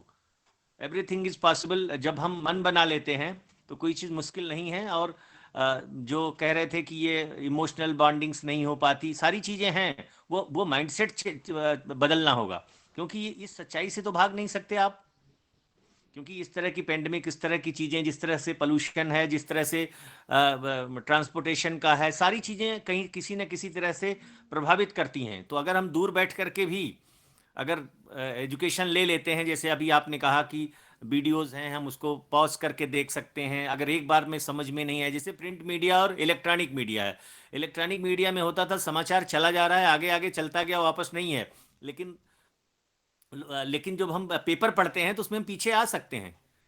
तो लोगों की जो रीडिंग हैबिट्स थी वो कम होती जा रही है। जो आप कह रही थी सेंस की बात, जो 5 ऑर्गन्स में जो ऑर्गन्स है हमारा, ये सुनने वाला और देख वाला भी कमजोर होता जा रहा है, देखने वाला बढ़ता जा रहा है। जो देखने वाली चीजें हैं वो हम ज्यादा देख रहे हैं, सुन कम रहे हैं। फीलिंग्स वाला जो पोर्शन है वो धीरे धीरे वीक होता जा रहा है। आप देखिए फैमिली में बॉन्डिंग्स कमजोर होती जा रही। ठीक है, वो समय की मांग है, उसमें चेंजेस, वर्ल्ड चेंज हो रहा है। पहले हम इंडियन थे, अब हम ग्लोबल चाइल्ड हैं। ये ग्लोबल यूथ हैं जो हमारे सामने बैठे हैं। तो इन ग्लोबल यूथ को भी उस तरह का माइंडसेट बनाना होगा, और निश्चित रूप से शायद कोई पक्ष आपने नहीं छोड़ा, बच्चों ने भी नहीं छोड़ा। तो मैं सबसे पहले मैं धन्यवाद देता हूं मंजुला मैडम को। मंजुला मैडम हमारे साथ, हम दोनों साथ टीचर थे। हम कोई प्रिंसिपल बन जाता है आदमी जब बुढ़ापे में आता है तो उसको एक चार्ज दे दिया जाता है, बट वी आर टीचर्स, और टीचर्स की इसमें सबसे बड़ी जिम्मेदारी है, और वो सेंटर में है वही। अच्छा हुआ तो दुनिया ले लेगी, लेकिन बुरा हुआ तो टीचर ही बेकार है था, इसलिए बच्चा पास नहीं हुआ। टीचर बेकार था इसलिए बच्चा पास नहीं। तो टीचर को अपने आप को इतना अपग्रेड करना है, वो अपनी उम्र को ना दिखाए। हमारे जो सरकारी टीचर्स की बात आप कर रही थी कि मंजुला जी, सरकार जितनी सुविधाएं उनको दे रही, जितना पे कर रही है गवर्नमेंट, उसका प्राइवेट स्कूल उसका आधा भी टीचर्स को नहीं दे रहे हैं। तो आप जब ले रहे हैं, तो आप जब ले रहे हैं तो आपको देने की, कह सुन मान मना ले दे, यही जीवन है ना, कहना सुनना मानना मनाना लेना और देना। तो आप जब ले रहे हैं तो दीजिए ना। सरकार आपको इतना कुछ दे रही है, लेकिन आप दे नहीं रहे हैं। आप उस अगली जनरेशन को कहते हैं ना कि हम विश्वास करते हैं ये कि बच्चों में ही भगवान है। किसी मंदिर में जाने से अच्छा है कि उस एक बच्चे में अगर हम अच्छा उसे नॉलेज दें और वैल्यूज दें, संस्कारवान, शिक्षाविद संस्कार, और वो देने वाला कौन है? टीचर है। अगर वो ये काम करता है तो इससे बड़ी इबादत, इससे बड़ी पूजा, इससे बड़ा मैं समझता हूं कि कोई कर्म नहीं है। तो इस कर्म को टीचर को मनसा वाचा कर्मणा जो है, वो आप खुद के प्रति उसे क्या होना, न्याय प्रिय होना होगा। और खुद के प्रति न्याय प्रिय होगा तो निश्चित रूप से समाज सुधरेगा। कहते हैं हम हार नहीं मानेंगे, रार नहीं ठानेंगे, काल के कपाल पर लिखता मिटाता हूँ, गीत नया गाता हूँ। ये नौजवान गीत नया गाएंगे, और मैं उम्मीद रखता हूँ, मैं आशावान हूँ कि जो आने वाला कल है वो ज़्यादा सुंदर होगा, ज़्यादा सुखद होगा, और ज़्यादा वो कह सकते हैं कि वो मनोरंजक होगा, खुशियों और सौहार्द और से भरा होगा। इसी के साथ मैं अपनी वाणी को विराम देता हूँ। धन्यवाद सभी लोगों को, सभी जो युवा जोश के हमारे नौजवान थे, नौजवान अभी बच्चे ही थे, हमारे सारे बच्चे ही हैं। अभिषेक हमारे बच्चे ही थे, मैं वहाँ था that time, I was vice principal HGS Varanasi. और इनको मैंने शायद, ये हमारी क्लास जब होती थी, हम वाइस प्रिंसिपल और प्रिंसिपल को जो क्लासेस मिलती थी वो जीएस की मिलती थी। तो पहले ही बोर्ड पर वो टॉपिक लिखा रहता था और हमको ऑफिस से बुला लिया जाता था किसी कारणवश। वैसे मैं लेट नहीं होता था। तो हमने एक मिसाल रखी कि जो जीके का पीरियड होता है वो भी पीरियड वो साइंस और मैथ्स की तरह होना चाहिए। और मैंने उसको ईमानदारी के साथ, सच कहूं कि मैं समझा हूं कि मेरा पैशन था, मैंने ईमानदारी के साथ इनको जो कुछ भी मेरे पास था, जो कुछ मेरी समझ थी, और ये क्वेश्चंस पूछते थे। जो मैडम ने कहा कि बच्चे जो ऑनलाइन हैं, ऑनलाइन मोड पर कई बार हिचक होती है, लेकिन धीरे धीरे वो खत्म होगी। उसके लिए कई बार मैं उसमें एक लाइन और जोड़ना चाहता हूँ कि केवल वीडियो ना भेजें, बल्कि उनके बच्चों के साथ पर्सनल अलग से एक बार फोन कर लें, 2-2 मिनट बात कर लें। अगर 40 बच्चों की क्लास है तो एक बहुत बड़ा मील का पत्थर साबित होगा। एक मिनट में सॉरी केडी सर, मैं यहाँ पे बोलना चाहूंगी कि एक्चुअली ये टॉपिक ये था कि गाँव में ऑनलाइन शिक्षा कैसे सफल होगी। ये सारी बातें तो शहर की हो गई, गाँव में कैसे होगी? प्रश्न यहाँ पर गांव के लिए है। गांव में कैसे, डाटा नहीं है तो आर्थिक स्थिति खराब है। गांव का मन बदलना होगा जी। इतना कमजोर गांव को मत समझिए कि गांव इतने बहुत पिछड़े नहीं। हर गांव आप सड़कों से जुड़ा हुआ है, हर गांव में बिजली है, उत्तर प्रदेश के उन गांव में जहां चौबेपुर आपका स्कूल का 18 घंटे बिजली आती है मैडम। ऐसा नहीं है, मैं मानता हूं कि 10-5% जो चीजें हैं, जब तक इच्छा शक्ति नहीं होगी, where there is will there is way, जरूरत है उस विल को बिल्ड करने की और वो जागरूकता बनाने की। मैडम ने कहा ना कि वो पैसा कमा के लाता है, रोटी कमाता है। अब एक आदमी ईंट जोड़ता है तो कहता है क्या कमा रहे हो, कहें रोटी कमा रहा हूं। दूसरा कहता है कि मजदूरी कर रहा हूं। तीसरा कह रहा है मैं घर बना रहा हूं। काम तीनों एक ही, वही मजदूर कर रहा है। एक कह रहा है मैं ईंट जोड़ रहा हूं, मतलब सिर्फ जो ऐसा बताया उसने जोड़ दिया। एक कह रहा है मैं घर बना रहा हूं। घर बना रहा हूं तो इमोशंस है उसमें, लेकिन रोजी कमा रहा हूं तो कमा रहा हूं, उसमें वो बात फीलिंग्स नहीं। पैसा उतना ही 500 रुपए मिलता है, लेकिन जिस काम को अगर टीचर कह रहा है अरे यार पढ़ाना है, 40 मिनट चल के पढ़ा रहा हूं। सोचिए आपने तो टीचर रही हैं, आप टीचरों की मनोवृत्ति को स्टाफ रूम में जो प्राइवेट स्कूल में काम किया है आपने, तो सरकारी स्कूलों का क्या हाल होगा, जो सबसे ज्यादा हाईली पेड है। एक 50,000 से नीचे कोई तनख्वाह नहीं है। जो 20,000 में पढ़ाता है अगर वो पढ़ा सकता है, और सरकारी स्कूलों में जो क्रीम जाता है, टेस्ट डिफरेंट टेस्ट पास करके फिर वो सरकारी स्कूलों में टीचर्स बनते हैं, तो वहां जाने के बाद जो कहते हैं ना कि हाँ, तो समस्या यही पे है ना कि जो सरकारी स्कूल गांव में हैं, उनके अंदर तो बैठे हुए हाथ पे हाथ रख के गांव वाले सरकारी स्कूल के जो टीचर्स हैं, अरे तो नहीं कर रहे तो कौन हुआ रिस्पॉन्सिबल? सरकार कहाँ जिम्मेदार है? सरकार क्या क्या करेगी जब तक आप नहीं बदलोगे खुद? Charity begins at home. आपको खुद बदलना होगा ना। जो केंद्र में है, जो सबसे ज्यादा इंपॉर्टेंट पोल है टीचर, उसको बदलना होगा ना जी। अब बाई चांस या बाई चॉइस अगर वो टीचर बन गया है तो टीचर के जो वैल्यूज हैं वो उसको फॉलो करना चाहिए या नहीं करना चाहिए। आप उसको तो देखिए ना भाई। गांव तो अनपढ़ आदमी है, अगर आप पढ़े लिखे हैं तो आपको प्रयास करना है ना। मैंने कहा ना प्रयास तो करते रहिए ना। मंजिल मिले ना मिले, मंजिल के जस्तजू में मेरा कारवां तो है। उस तरह प्रयास, उस कदम तो बढ़ा के देखिए। यही प्रॉब्लम है, गांव में टीचर्स जो हैं, गांव के टीचर्स जो हैं बिल्कुल भी नहीं ध्यान देते इन चीजों का, जो करना चाहिए, जो होना चाहिए। और ये सच्चाई है। अगर मान लीजिए जो आप कह रहे हैं कि इसके प्रो एंड कॉन्स क्या हैं, तो सबसे बड़ी प्रॉब्लम यह है कि इस पेंडेमिक में आखिर में टीचिंग लर्निंग को कैसे कंटिन्यू किया जा सकता था? कोई विकल्प था क्या किसी के पास? कोई विकल्प नहीं था। इसके अलावा और कोई माध्यम नहीं था, इसके अलावा कोई प्लेटफॉर्म नहीं था।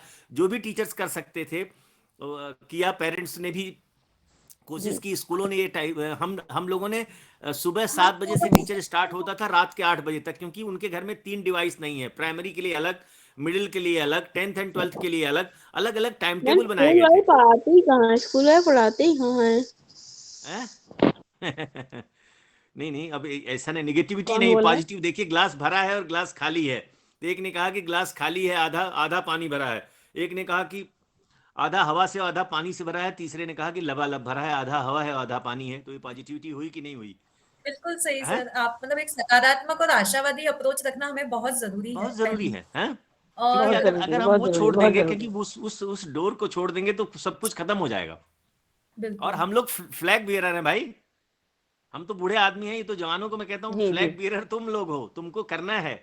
ठीक है, शाम तक निराशा मिलती है, लेकिन कब तक? आखिर कब तक भागोगे इससे? जीवन छोटा सा मिला है, जो हम कर सकते हैं। ये टॉपिक यहाँ रखा गया है, इसीलिए चर्चा यहाँ रखी गई है। कुछ यूथ को इकट्ठा किया जाए, इनके मन में ये बात डाली जाए। अच्छा किया आपने कि वो करें, इसमें सारे यूथ हैं, और मैडम भी हमारी यूथ है, यंग है और एनर्जेटिक है। उनके विचार जो में बड़ा इनोवेशन था, और बड़े अच्छे ढंग से उन्होंने जो चीजें जिन माइन्यूटली उन्होंने हर चीज, हर पहलू को छुआ, तो बहुत अच्छा लगा। मैं बड़े ध्यान से सभी को सुनता रहा। सभी अपने आप में एक बेजोड़ थे।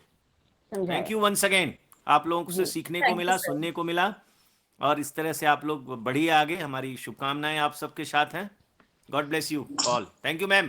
सर मेरे हिसाब से अगली बार जो है मीटिंग ऑफलाइन होनी चाहिए, ऑनलाइन में सर अच्छा नहीं होता है। ऑनलाइन में अच्छा नहीं होता। कौन बोल रहा है? अच्छा, वीडियो में तो आइए, सामने आइए, तो सामने वीडियो ऑन करके बोलिए। मैं तो देख ही रहा हूँ जो भी बोल रहे हैं फिर वीडियो सामने आप तो दिख रहे हैं, लेकिन मंजुला जी नहीं, सभी वीडियो में मुझे दिख रहे हैं। मुझे साक्षी दिख रही है, मुझे लवीना दिख रही है, मुझे अभिषेक दिख रहे हैं, मुझे वो नहीं जो भी अभी सभी दिख गए मुझे। सभी बड़े चार्मिंग और स्मार्ट बच्चे हैं। केवल आप दिख रहे हैं, केवल आप दिख रहे हैं मैम। यहाँ पे मैं कुछ यही बोलना चाहूँ, अभी जो भी बोल रहा है वीडियो ऑन।